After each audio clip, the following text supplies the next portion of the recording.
So it's pretty self-explanatory. When you go onto the Bluehost website, after you've clicked on the sponsored link below, you just click on the Get Started Now button here. And then you can choose a plan. Now, if you're going to get your domain name with Bluehost, and I definitely recommend, if you don't already have your domain name, just to keep your life simple, to go ahead and sign up for it with the same company that you have hosting with, just because that way you don't have to remember where is my domain name hosted with and who is my website hosted with. It's all just in one place. So if your hosting company offers that, I definitely recommend that. Usually the price for a new domain name is about the same, whether it's with your hosting company or with a separate company. So just keep that in mind. So I'm actually going to recommend, if you're getting a domain name, that you choose the Prime here, because it includes the domain privacy. And the domain privacy basically means that when you sign up for your domain name, they won't have your address. They'll have an address that Bluehost has. That'll just keep you from getting junk mail, spam emails, and phone calls from people who, are really excited that you started a new business or a new website and just want to try to promote themselves to you. It'll keep you from getting all that stuff, and it's really kind of a big time saver just not to get a bunch of extra junk. But of course, any of the plans are great. They're all going to work great for helping you get started building your website. So just pick the one that you think fits your budget best. Do keep in mind the prices that they're going to jump up to after an initial time period, but hopefully that the initial time period will be enough for you to get your site at the level that you want it to be at so that you're comfortable paying that extra price. So let's go ahead and select a plan. So if you're going to sign up with a new domain name, you can add it right here. Or if you already have a domain name, just type that in there so they know what your domain name is. So I'm going to go ahead and create a new domain name. I'm going to click Next. I'm going to add in my basic information here. And this is exactly the information here that Bluehost is going to help you keep private when you sign up for your domain name.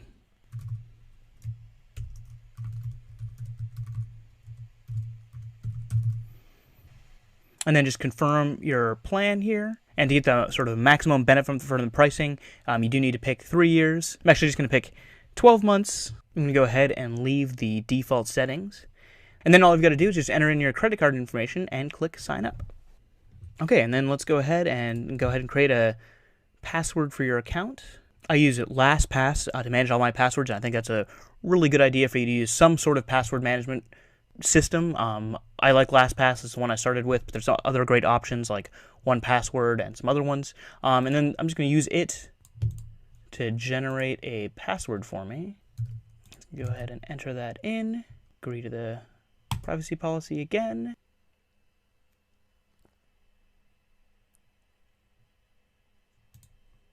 Okay, and so now here we are on our Bluehost dashboard.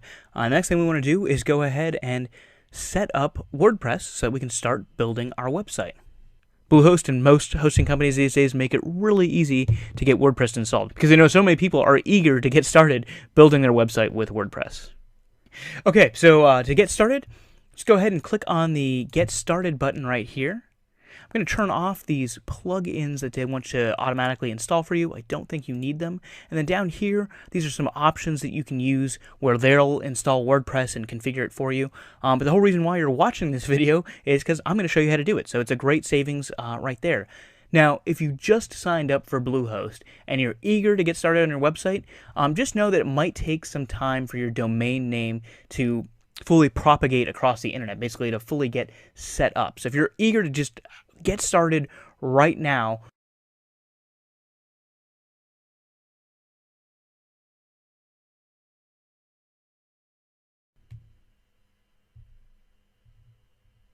so if you just signed up for Bluehost for the first time and you just added a new domain name, you're eager to get started, just know that it might take some time. Even though Bluehost says that your domain's ready to go, it might take some time for your domain name to fully propagate and get fully set up. So if it doesn't work the first time you try to install WordPress, just walk away for 30 minutes, an hour, and then come back and then see if it's working. That's just sort of a tip. It happens with all hosting companies. The domain names take some time to set up, and it can take longer sometimes depending on where you are in the world and how fast the domain name propagates across the internet. So just keep that in mind.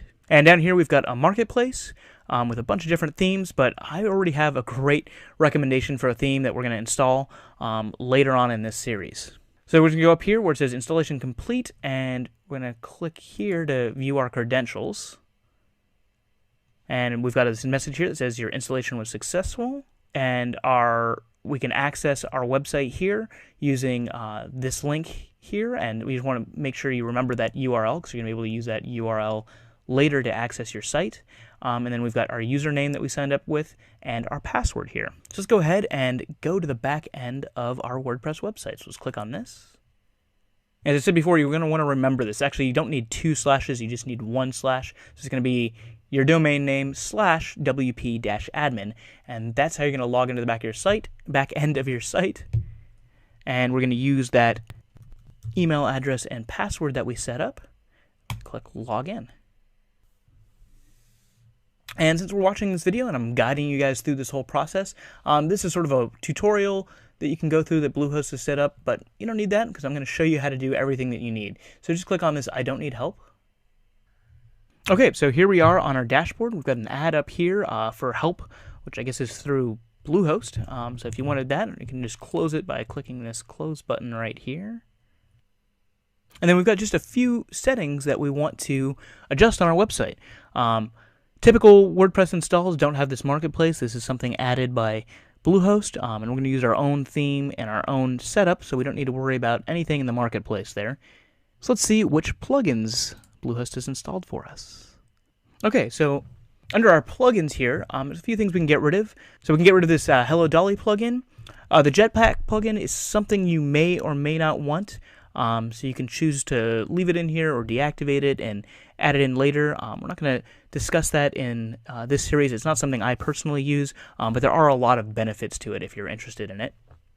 And we're also going to remove this Mojo Marketplace thing because we just don't need it. I've got some great recommendations for plugins and a great recommendation for a theme for you to use.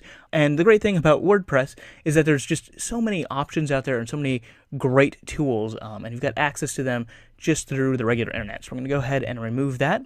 And Akismet is a great service. I use it on my website, and it does help protect your site from spam. I don't think it's something you need to have right when you first set up your website because it takes a while for people to find your website and then also for spammers to find your website. So if you're trying to save money in the short term, there's a fee for it. I do recommend it, but it's not something you need right when you first start out with your website. But if you're starting to notice you're getting a lot of spam comments on your site, that's something you're probably going to want to activate and install. So I'm going to leave that installed. I'm going to leave Jetpack installed because I think that those are good options for you to look into to see if you're interested in it. I definitely use Akismet. I highly recommend it. And Jetpack I don't use, but it is definitely very useful for some people and something I kind of go back and forth on whether I want to use it on my site or not. So let's go ahead and deactivate these two. So you can do it by clicking the deactivate button here, or you can do them both together by clicking deactivate up there and then clicking apply. And then after they're deactivated, we can delete them by clicking on those buttons there and then just clicking delete and then clicking apply. Yes. Okay, there we go. Now let's go ahead and go down here to settings. And we can see here we've got the title of our website. And if we wanted to have a special tagline up here, we can add that right there. It's not something that usually displays prominently on your site, but you do want to have it set up because it might show up in search engine results.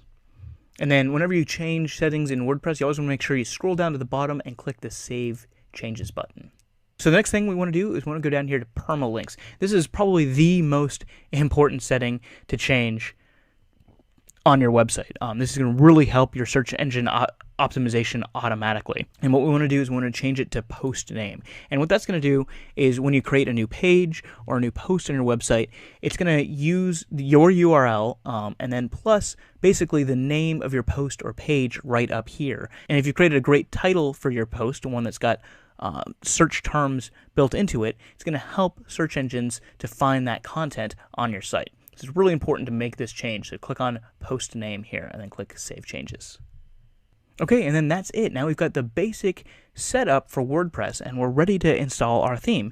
So in the next video, I'm going to show you how to install a theme, and I'm going to also introduce you to one of my favorite themes for building WordPress websites. That makes building WordPress websites fun, fast, and easy.